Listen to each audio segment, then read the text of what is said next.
Hi folks, welcome back to our channel.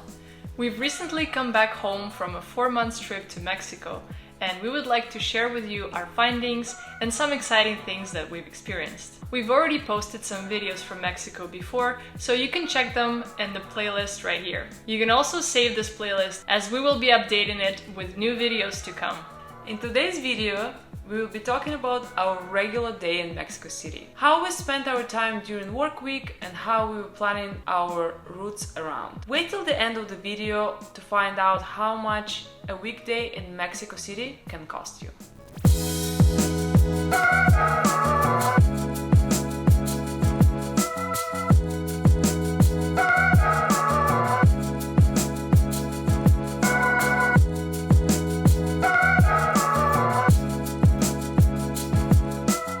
While in Mexico, we were working remotely and had to plan our days around our work schedule. Basically, we had weekends to ourselves as well as most of the weeknights. As museums closed early, we couldn't go there during the week, so we planned ahead for the weekend. We also could choose more remote destinations for the weekends while leaving city attractions for the weekdays.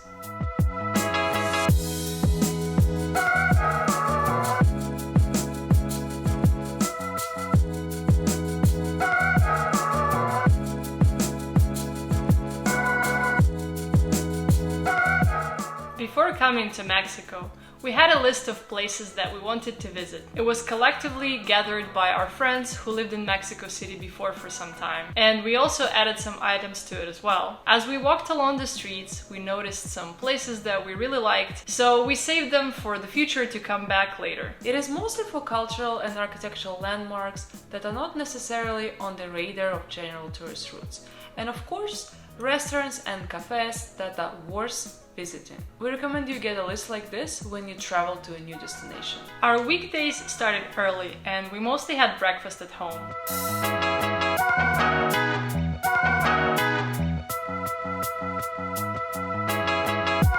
We would have some breaks for lunch and go to a neighborhood cafe or cook something at home.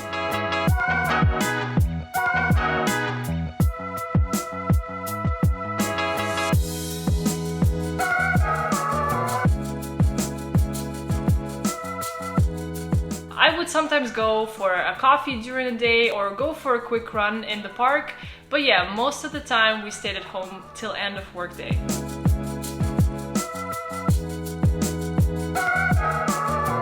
Several times we went out for an early breakfast. There are multiple breakfast places around Mexico City that open at 7 a.m. and they get pretty busy in the first hours. The one we want to note is called Rosetta, and we've been trying to get there for a weekend breakfast several times. So we decided to go on a random Tuesday for breakfast instead. Rosetta is located on Colima Street, a vibrant area with a lot of high-end restaurants, boutiques and cafes. Rosetta has 2 locations, a restaurant for fine dining and panaderia, a bakery for breakfast options. If you have an extra hour in the morning before work, this will be a nice start of your day. The city is waking up, people get busy, and you can get your energy boost and the right vibe for the day ahead.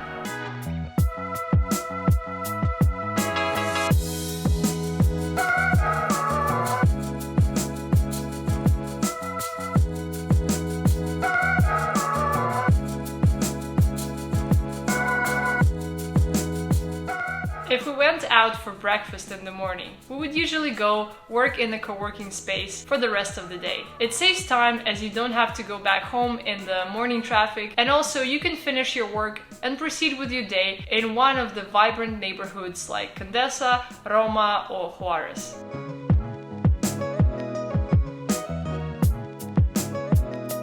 The only downside is that you have to account for the equipment that you will need for your work. In my case, I have a large gaming laptop and it's pretty heavy to carry around. But if you have a tablet or a small laptop, that will allow you to be more flexible after work. There are many nice co-working spaces that we have discovered in Mexico City, and we will be reviewing them and rating them in our next video. Since the majority of museums are already closed by end of workday, we mostly took it easy in the evening and preferred to walk in the neighborhoods, explore new areas, and later go for dinner to one of the places from our list. And it's not necessarily a restaurant in the traditional sense. There are many options like markets, food stands or local eateries, and even beer places and breweries would most likely have very elaborated food options.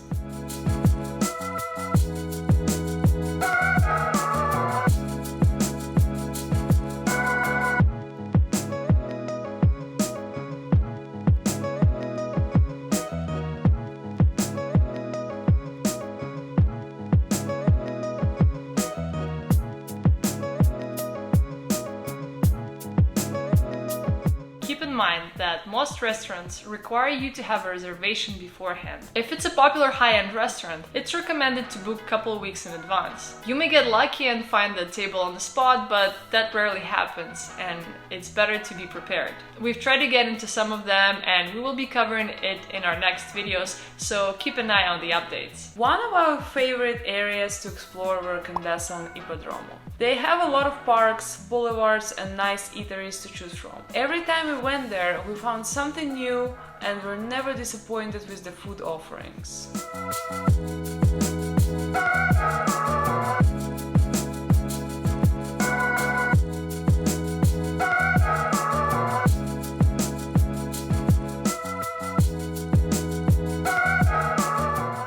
What we found pretty unusual is that some of the bars are not working every day, so make sure to check their schedule in advance. And in regards of museums, there are some that you can still get into in the evenings. Here's a couple that are worth mentioning. Monument of Revolution, it is open till 7:30 p.m. on the weeknights and 9 p.m. on Fridays and weekends. Most of the churches will also be open. For example, Metropolitan Cathedral on Zocalo is open till 8 p.m. Postal Palace is open till 7:30 p.m. Museum of Anthropology works till 7 p.m. And of course, multiple parks and monuments that are open late or even 24/7. And this is just to scratch the surface. Mexico City is famous for its museums, and its number goes up to 150 and above.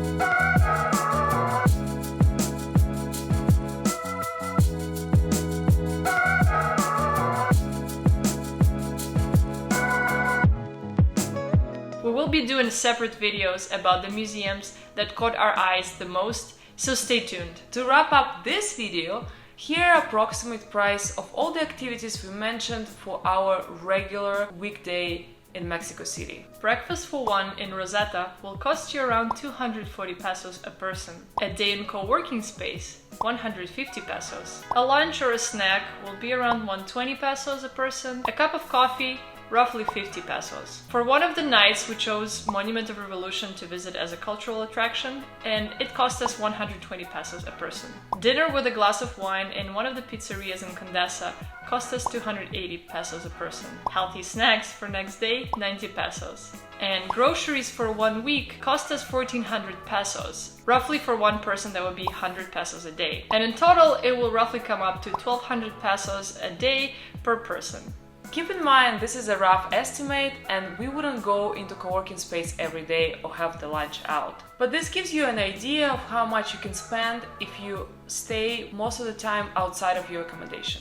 Thank you for watching this video and coming on a journey with us to our one day in life in Mexico City.